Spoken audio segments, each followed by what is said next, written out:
I left my house thinking that the UK had a very healthy perception of black people and understanding of our culture. And then going to university in Yorkshire, I was like, they definitely do not. Bombed spectacularly. I remember at Brunel University, had like a mixed bill night. Let's So let's talk about the bombing, because you know yeah, these are we experiences that should, are because it valuable. was, yeah, of all the pilots that they made, it was the only one that they commissioned to go to Syria. And I was, I guess, officially cancelled sometime around the 4th of May in 2024 by, I suppose, what people refer to as the Zionist lobby for being anti-Semitic, which I vehemently object to, because, and I didn't really look at comedy as something that was necessarily separated by race as much as the industry clearly definitely did. She'd seen, like, you know, some of the comics from the black circuit and was confused as to why they weren't getting mainstream recognition as well. Yeah. But he said, yeah. Yeah. Well, Well, it's happened to me. It's happened to me. Yeah. Can you remember that your first gig at the comedy school and the person who hosted and saw you? It was yourself. me. Yeah, and stuff. And I remember you come up to me and saying, look, don't worry about anybody else. Like, you're going to have your own thing and you're going to get there yourself because you have a different style. And so I remember thinking, like, that was good, because having my predecessors and, like, you know, comedy elders understand what I was doing definitely pushed me to keep going and not kind of lose motivation.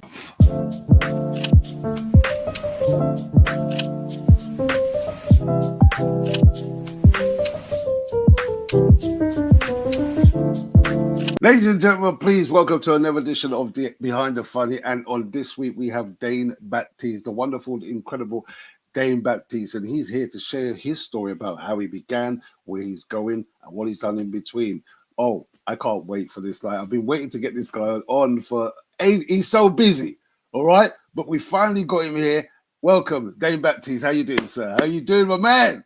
Mr. Francis, sir, I'm good. Thank you very much. Thank you very much for having me, man. Yeah, I'm all good, you know. I'm all good. Just, yeah, trying to stay busy. Been hustling here and abroad, and trying to write and balance that now with having a family. Easy, Tiger. We'll get on to that easier family. But I want to take you back from the beginning. First of all, how did you get into comedy? Okay, so how I got into comedy was, in terms of how to get into comedy as a performer, I think I've always loved comedy since I was young. I feel like I always enjoyed comedy as an escape, and I felt like, and I feel like this is the case with a lot of young black people, and I guess people from our community in general, you see things like entertainment and sports as spaces where you can have some mobility, you can change your life, your family's life, without necessarily having to dilute yourself. But I felt like when it came to things like comedy and performing, you had a lot more freedom than you had being like a sports person. So, for example, when I see like footballers and stuff, obviously they'd be very successful, and being a footballer is very lucrative and a massive achievement. But it came at a price whereby you could get abused by supporters and fans and kind of have your skills downplayed by like pundits, and you couldn't really say anything. You had to just keep your head down. Whereas comedy always seemed like a vehicle where you could speak truth to power, and you could kind of make an account for yourself, and also give an account of your experience. Because I felt like, you know, there was, when there's lots, for example, a lot of sitcoms kind of used to have a lot of casual racism in them. I see a lot of casual racism in the media, but then when shows like this Desmond's and Real McCoy came along, they gave the rest of the country an insight into Black British culture predominantly, and obviously to maybe a slightly lesser extent, like, you know, the Asian diaspora and also like continental Africans. But so far as being descendants of the Windrush generation, comedy seemed to be a place where we was able to represent ourselves, and obviously that was happening in music as well. But so far as giving the Black British experience, comedy would help with that. But I just enjoyed it anyway. I always felt comedy was cool. Like, comedy was a way for me if I wanted to speak to girls when I was growing up, because I didn't come from no hood like that. I didn't come from no estate. I didn't have no bad man brothers or family like that. So, you know, it was always a nice, endearing way to, you know, deal with any kind of social situation, not just like with girls, but also like if I was in new spaces and meeting new people, then using jokes as an icebreaker was always quite effective. So I always like comedy because for me that was like my armor, but it was also like my tool as well. So I enjoyed comedy just as a hobby or just like as part of my personality. But as far as getting into comedy as in terms of stand-up, I remember I was working in the city in Total Jobs. I just broke up with my girl and that, and then my friend used to tell me about Kojo's Comedy Club in on Broad Street. Yep. Yeah, Cork's Wine Bar. So I remember going down there and just loving it, like seeing people that looked like myself in the audience, seeing people that represented our culture on stage. I was like, this is amazing. Like, it was a world that I wasn't even aware of. Like, I remember being in uni and being at like the Afro-Caribbean Society, and that was very small up north. I was in uni in Bradford, and that was very small. And then seeing other people had like their ACS groups, but seeing that many young black people together outside of like normal raving, like I'd never seen that before. So like I was excited about it. My friends knew that I like to be the funny guy. I like to be funny. So one of my friends spoke to Kojo and was like, my friend's interested in doing stand up and he's always wanted to do it. So like what you're saying basically, because he kind of knew Kojo from like he used to promote raves. And Mm-hmm. Kojo was like, yeah, he's got like 2 weeks to put together a set. So yeah, 2006, I remember putting the set together and trying to write down that 5 minutes and struggling because I was like, I'm trying to write stuff that's funny and it's not really clicking. And it was when I decided to write stuff that I felt was true to me, it kind of flowed a bit better in my head. And then I realized obviously that was like an early lesson of learning this like in the delivery. Mm-hmm. So that set went well. Had about 3 or 4 sets that some went well, but most of them kind of didn't go great. Bombed spectacularly. I remember at Brunel University had like a mixed bill night. Let's, So let's talk about the bombing, because you know yeah, these are we experiences that should are because valuable. Yeah. it was a spiritual bombing. I remember it was just basically because I had no knowledge of comedy. So like in terms of like getting gigs and stuff, all the gigs I would have would come from referral. Someone would see me at one gig and be like, come and do this gig. So I basically did that. Remember to go into this gig after work one time. Got there, I thought we'd get in there late, but I got there quite early. And they had like a fashion show, they had poets on, they had rappers on, and then they had an after party. And I was like one of the last acts on. So they was like, oh, who's ready for some comedy? And everyone was like, nobody. So they was like, fine. Yeah. They was like, anyway, introducing Dane Baptiste. And like, it was early days in my career, yeah. Right. So I didn't know about like entry music. I didn't really know about how to get a crowd ready or even how Right. the MC should get the crowd ready. Like, so I just walked out there and I knew something was wrong because the DJ didn't even play no music when I came on stage. He just looking at Wow. me. So I come on stage, doing my bit, and also in terms of even having a 5 minute set, like I thought comedy was you're just funny and you say your funny things and it works. I didn't know you have to have your set and stuff that's supposed to be like you're almost like your radio single. So I'm trying to do new stuff on stage while doing this paid gig, and some of it's hitting, but some of it's not hitting. And I also haven't got experience on how to control the crowd when they don't hit. And the crowd starts splitting between. I think there's a lot of girls in the audience that want me to do well, and I've been encouraging. But there's a lot of men that's come to the show, not for the show, but they've come for the gal and they've come for after party. So as far as they're concerned, I'm on stage. This idiot is standing between us and getting to this gal. And then what? And the girls are on his side as well, yeah. So then I start hearing the boos, innit? So these guys start booing. Big group of and I think there's one guy at the back who was also like a comedian, but he was kind of on and off with it. But he was like Kojo's friend. He was pissed at me. He was booing. So now I see the lights are getting brighter. I'm sweating on stage, and I'm just trying to like power through it, yeah. Kojo jumps on stage, yeah, and it's like, yo, we got like new acts a chance and blah blah blah. And yeah, like, I remember just bombing so hard in that auditorium and just thinking to myself, like, I was too ashamed to even ask for my money, but I just had to get the courage and sheepishly ask this promoter for some money. And yeah, I remember driving home with Kojo and him kind of being like, look, I rock with you because I can see that you've got like a style that you don't want to, that's not like everybody else's. You don't sound like everybody else. You just have to kind of work on it. So I was going to, but I think I did another gig with Travis. Me and Travis gig for the first time. I met Travis in a gig in Luton. Yeah. Just did another random university gig. And I remember that, like Travis said he was from like Lewisham and he was like, what? And I was like, what? What's this? What's happening in Luton where this is happening? And after that, I think I was kind of like, I'm just gonna let comedy. I didn't really understand the comedy thing. So I was like, well, if a gig comes up, it comes up. But I'm gonna put it on the back burner and just chill for a bit. So I left comedy for a couple of years. And then really in 2010 is when I really decided, you know what, let me give this a go properly. Let me learn this craft of comedy. Let me study it. And yeah. So let me hold you there, because you joined the comedy school when? So I did the comedy school course, I think it was, must have been, 2011 maybe? Right, yeah. Because this was you making your comeback into comedy. Well, I say comeback, basically you tried the comedy, you realize there's formulas to it, etc., etc. Yeah, So but one point as well is that like I remember being out like when I was still working and I just randomly saw Donna Spence, and for like the generation of like yourself, Donna, and I think like maybe to like a slight older extent like Felicity and the rest of it, I'd hear like about you guys on radio and stuff and maybe see you at shows and I'd just be like, like my mind would be blown in it. But then, so Donna spoke to me and she gave me some words of encouragement. She kind of like, I think you got potential, but I can see you just kind of dipping your hand in it just to see what you want to do, but give it a go. And she's kind of gave me a quick insight onto what the industry was like. She Mhm. was saying, like, a lot of black comics, we don't really go to things like Edinburgh and stuff. It's not really for us. But yeah, she was just really encouraging as well. And Mm. so, yeah, I think I just decided, 2010, the comedy school came up like, I was doing like a search on Google for like where I can learn to like write and stuff like that as well. Mm. And first of all, I did an improv course at the comedy school, and then they offered a discounted rate to do the stand-up course. And so I got to speak to Keith Palmer, who's the head of the comedy school, and Mr. C.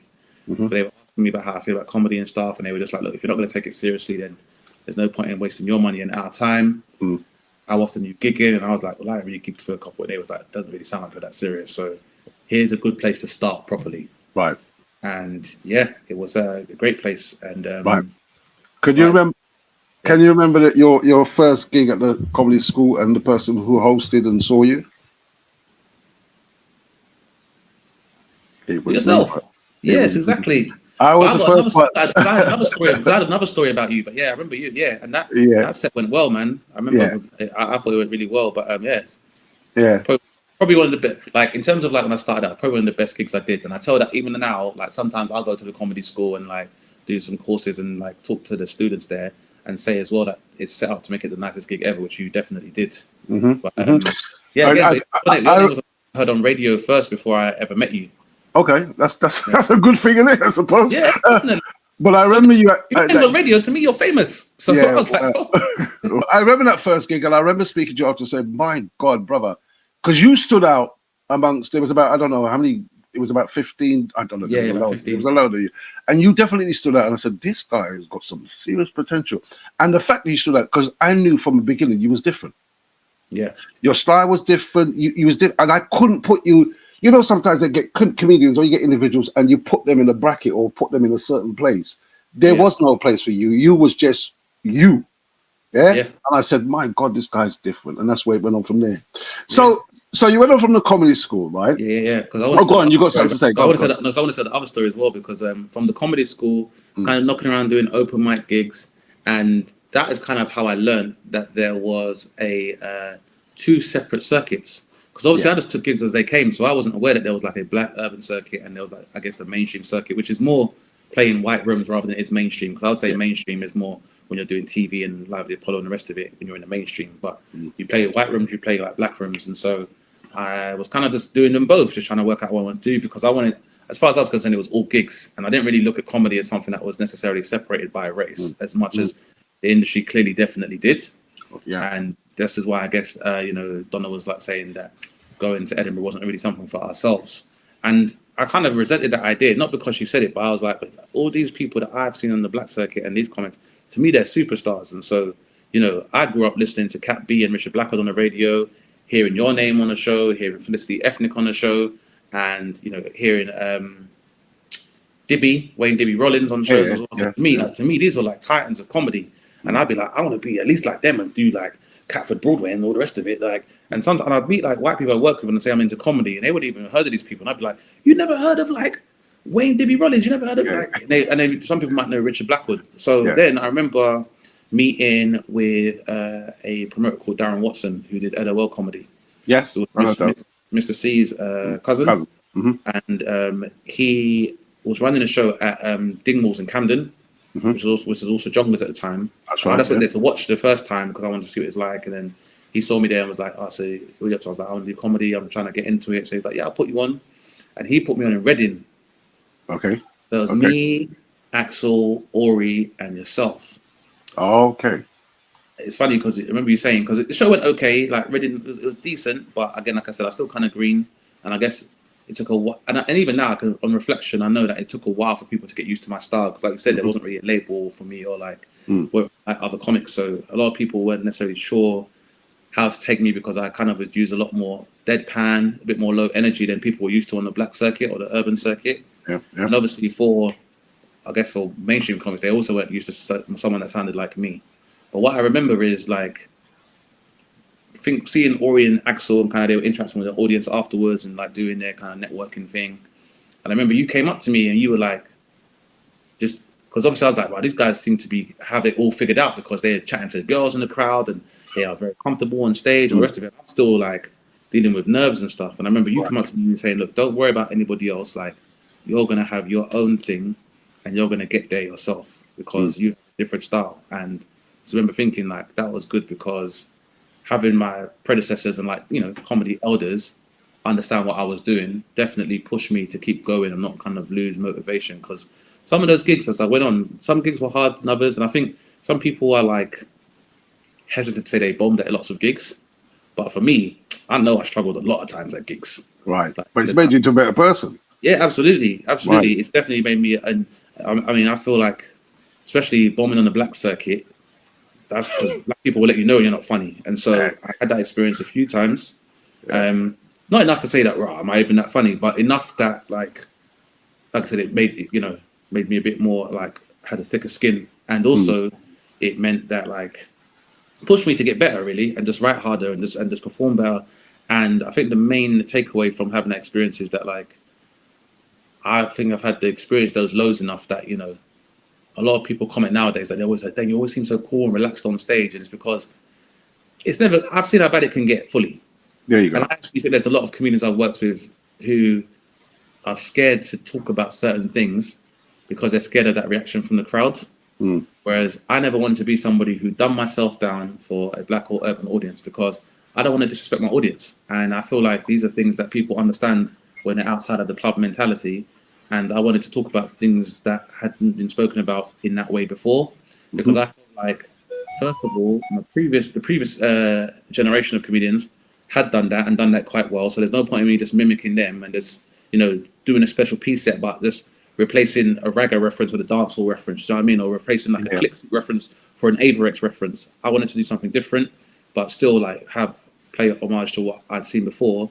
And also, you know, I started hearing, particularly in the white rooms, like they would almost try to liken Black British comedians to like Americans and try and act like we're doing like a lazier tribute to African American comedians. So I just wanted to have a different style, which had, you know, a British influence, reflected the American influence in my comedy as well, but also just had an approach that wasn't like other people had done, even though it was influenced by it. But just, a new way of talking about stuff in my own unique way. So, it's on that point, the journey, it was a good journey, man. And I really enjoyed doing the shows where, you know, the shows I did on the black circuit went so well, ultimately, that a lot of the white venue managers would see me in these venues because a lot of the black circuit shows would happen on the Sundays where these clubs would be open.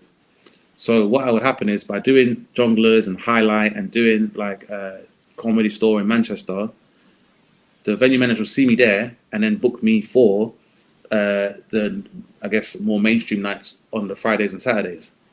One of the ways I was able to kind of fast track my way into doing like the proper circuit was through the black circuit and showcasing the talents there, which was very beneficial. And it meant that when I started seeing a lot of my peers starting to get signed by managers and all the rest of it, I didn't really have to worry too much because I was already doing paid rooms myself anyway. So I got to pick up a lot of on-the-job training by performing, negotiating my own rates and all the rest of it by myself. So it was a good journey, man. I have to say it was fun. I think I've earned decent money before in comedy. Definitely had some good gigs, but the first time I got £50 to do a gig, I was like, I made it. Well, I mean, it's your first paid gig, and it means more. I was like £50 as well. I was like, this is crazy. It's not like that. £50 is actually, it means more than £50 if you see what I mean. Yeah, of course. It's your first paid gig. A paid gig, So someone's appreciating your talent that they want to hand over money. They're paying for your efforts, and that's a beautiful feeling. So after the comedy school, you've done your little journey, and then you went and got signed.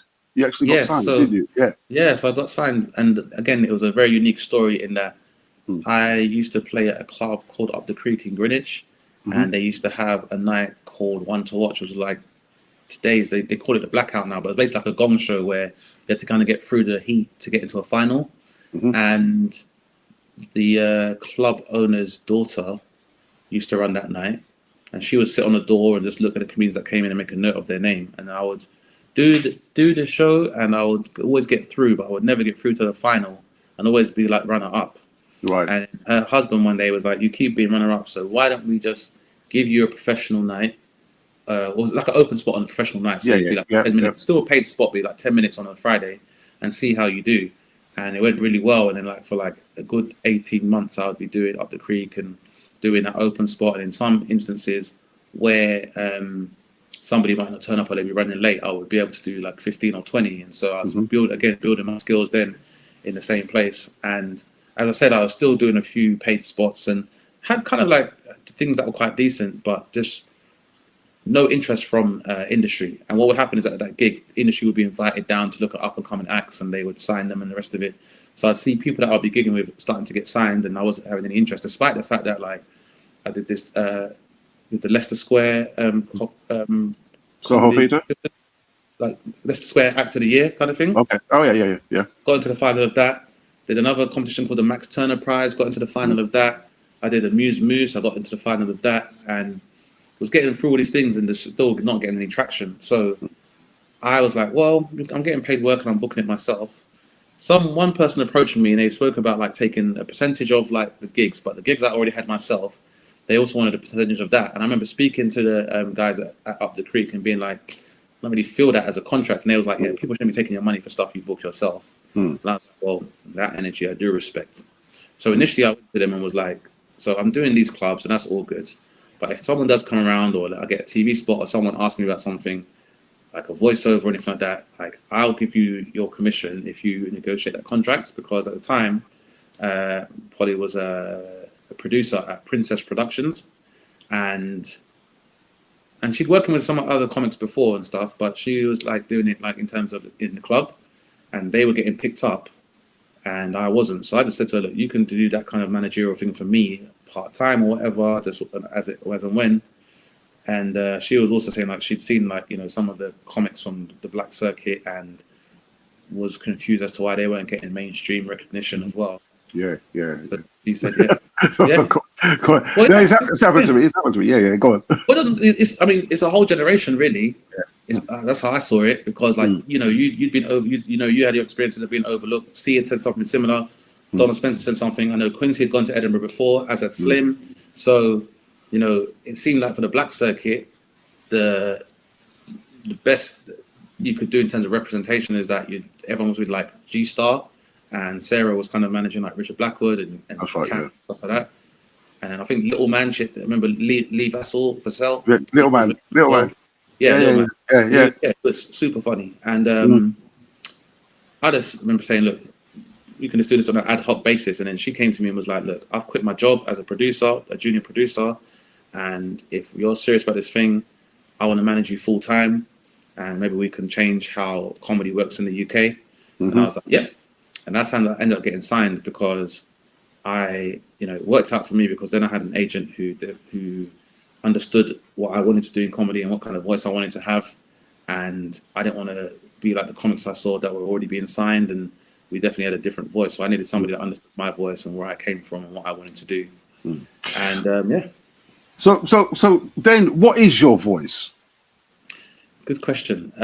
I guess my voice, I'd like to say, to put it shortly, it's like it's a new refreshing take on a classic look.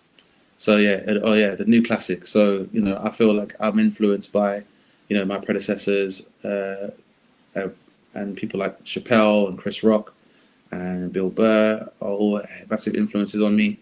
So I guess those are some of the biggest influences. And I guess I've always taken that influence and tried to infuse my own British influence on that, give much more of an insight into the Black British experience. And I feel like I'm somebody who aspires to be a critical thinker and see things in a very different way. And a voice that, and also theories of relativity. Like I like to present a narrative where, you do not have to necessarily be black to understand what I'm talking about. But also within that, definitely really look at and break down what blackness means to people, in that, in the UK, there's certain people that grew up in, certain parts of Northwest. You can grow up in Brent, you can grow up in Lewisham, maybe Brixton. You grow up in those ends, or you grow up in like somewhere like Hackney, Haringey, like Tottenham ends. You might have a much richer idea of your Black British experience because you're surrounded by your community.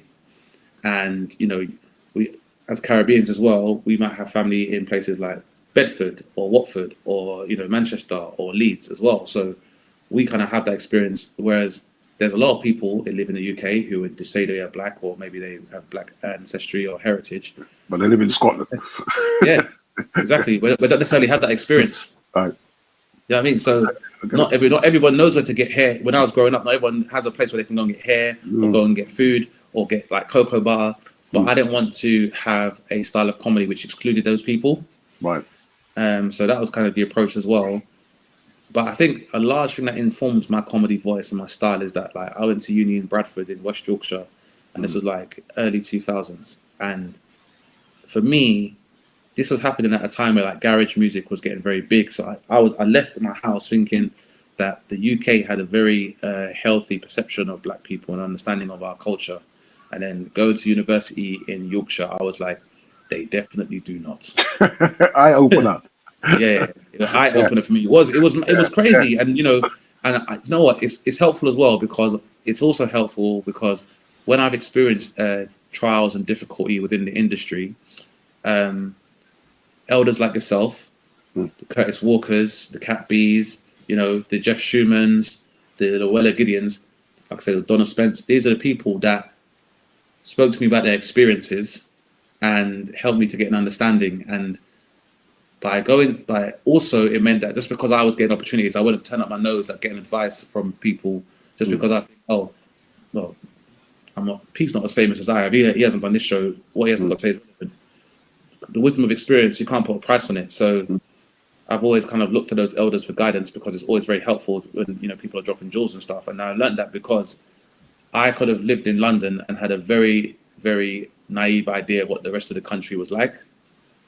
Whereas going to uni outside of London, outside my comfort zone, I was like, right, people don't know anything about black people up here. And I hope that if I ever get the chance, I can re-educate them. So that's a large part of my comedy voice as well, is describing my experience personally and also socially in a way that can draw parallels with the rest of British culture. Because I'm aware that not everyone's racist necessarily, but there are some people who live in the UK before social media that their only experience of a black person is if that person plays for their football team. Or if they're selling them drugs. I understand. What I was going to say to you... Not even selling drugs, bro. We're not even selling up north. Trust me, up north, that's what I'm saying to you. Even up north, it's not black guy, like in places like Bradford, it's not black guys that are selling drugs or trapping and being on road like that. Roadmen they're Pakistani in places like Bradford and Oldham. Like, there's not enough black people to be on crud in Bradford. So, yeah, it's very, very eye-opening, as I said. So, but there's also a distinct culture for like black northerners in terms of they might listen to different music than we listen to down south, but they've got their own experience. So it was about learning about that, so that when I do make observations and I do talk about the black experience, I'm not leaving these people out. I'm not being inaccurate, and it's accessible to them as well. So, yeah. So you went from there, and then you started to write sitcoms. Yes. And I'm like, wow, how did that come about? So my sitcom was called Sunny D. That was on BBC Three a couple of years back. 2015, that was? Yeah, 2015. And so that came about. I had done a pilot, like a comedy showcase for the BBC. It was like myself, Fumbi Omatayo, Tanya Moore, Tez Ilyas was on it, Ori Styler, I remember. I think Babatunde was there and Mo was there. But it was about showcasing urban black circuit and just more diverse comedians. And I remember they were like, oh, it's fun, we'll play some music and you lot can do like a dance. And I was like, we're not doing that. Don't box us. Because, Michael McIntyre doesn't dance on his comedy roadshow. We're not doing that. Do you know what I mean? And there was some interest from like a few producers who came to watch that first. But then I remember I'd gone to Edinburgh because a producer seen me perform and asked me to come and do a showcase at the BBC in Edinburgh. And it's me and a few other comedians, and they got younger runners in taking care of people. One of the runners ended up becoming a personal assistant for the comedy commissioner at BBC. And I was like, here's a guy that's worth checking out. And she was like, well, because at the time, Dane was the only person that spoke to me like I was a human being and was respectful to me as a runner. And that's why people always say that run it today, produce it tomorrow. So you've got to make sure you're humble and show respect to everyone. And he came to watch me do a showcase and was kind of like, so what else has he got? You got anything else? Because BBC were doing a scheme called Feed My Funny, where they would offer pilots to like up and coming creatives. So have you got an idea you want to put forward? So I submitted this idea that was initially kind of like very in the vein of the Wonder Years. Kind of Okay. like maybe do like a voiceover. Then I had a suggestion of like almost like doing kind of Real McCoy or Chappelle Show style kind of sketch comedy with me narrating in between that, and played with a few different kind of ideas, and they became the kind of more sitcom kind of format based on like my first show I did in Edinburgh. And yeah, so we put together a pilot and I filmed that over like 2 days, and even that did well, and I was happy with that. And then yeah, of all the pilots that they made, it was the only one that they commissioned to go to series, and that's how I ended up getting series. Like, yeah, 2015? I think it was. 2015, yeah, 2015, 2016 it was. Yeah, so 2015, I think, was when I found out before we started filming and stuff that I just finished a show, and they were like, "Yeah, it's a series."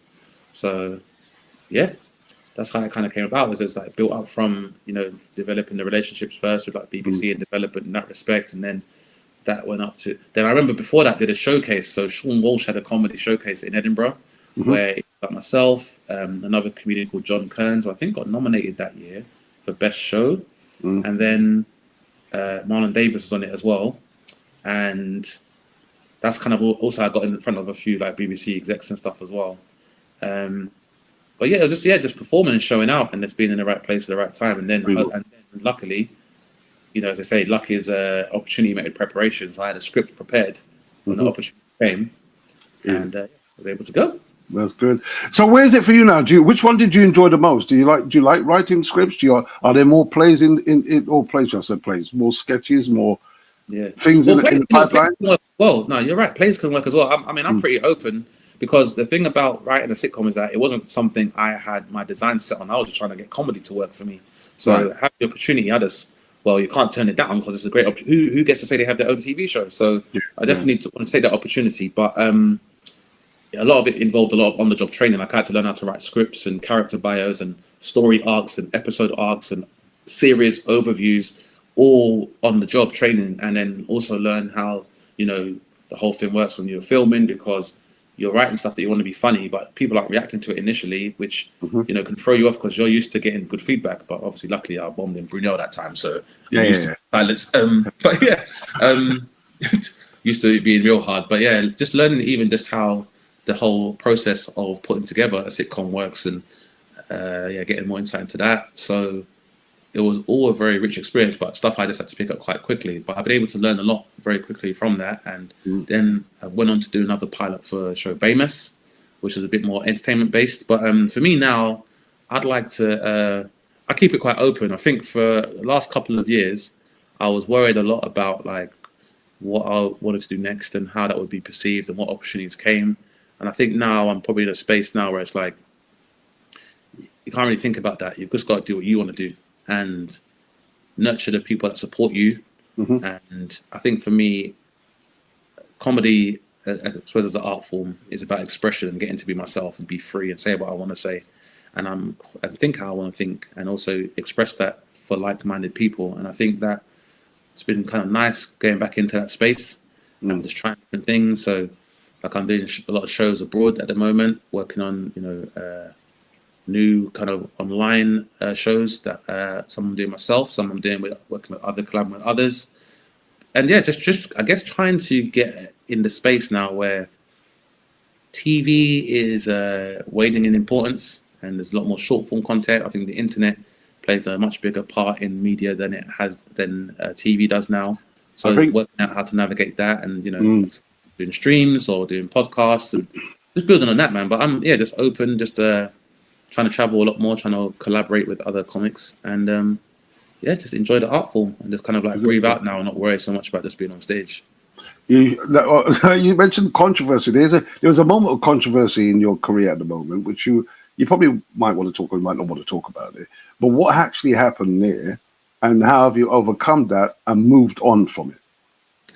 Well, I I can actually talk about it. People can Google it anyway. But Mm.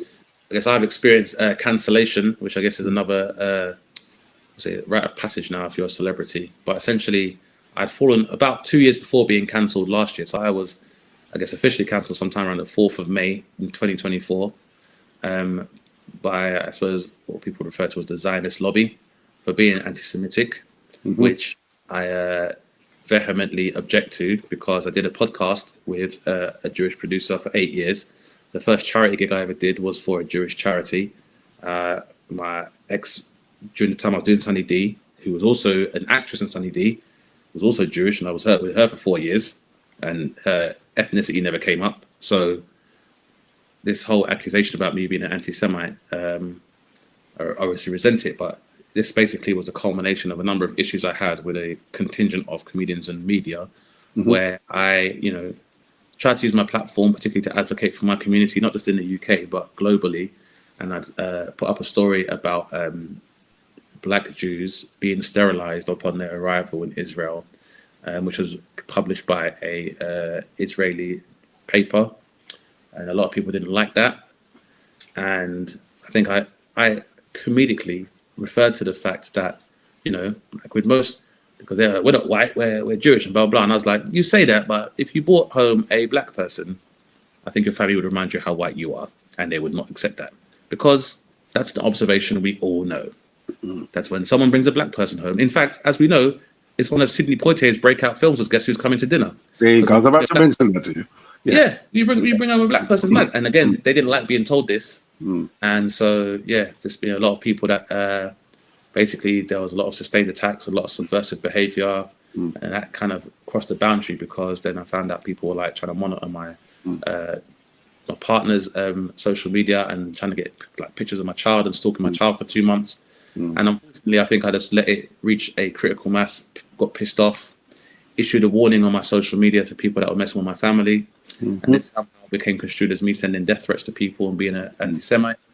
And then kind of snowballed, became an avalanche. And next thing I know, my face is on IMDb as like a terrorist, and in America on like Deadline, people were saying that I like hate Jews. And next thing I know, I'm on. And I'm saying, first of all, like, why is everyone doing this on a Friday, which is the Sabbath, last time I checked? So how is everyone this Jewish, but you're all trying to kill me on the Shabbat?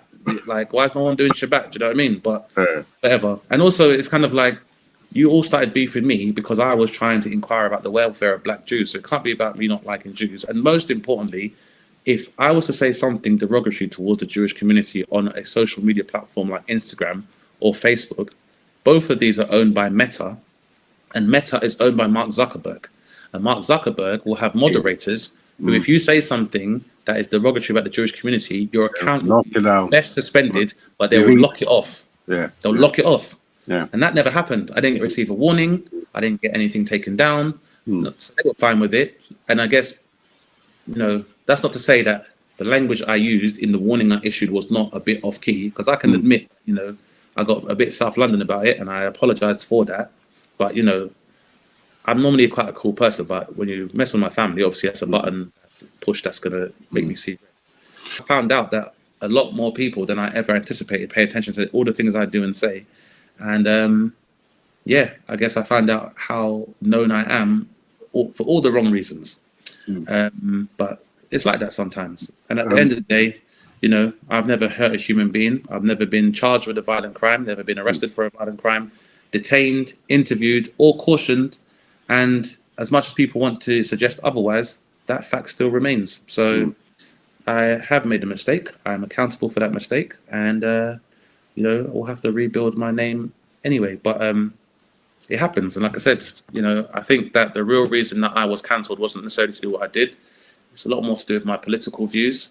And I think for a long time, there have been people that have been very worried and threatened by my political views and wanted to shut me down. And unfortunately, I gave them the ammo to do so. Well, let's drop that. Let's talk about you, because you have become a daddy now. Yes. Welcome to the world of daddyhood. How is it for you being a father? Is this your first child, I presume? It's my first child. And first of all, you have children. What the hell is this, bro? No one told me it was like this.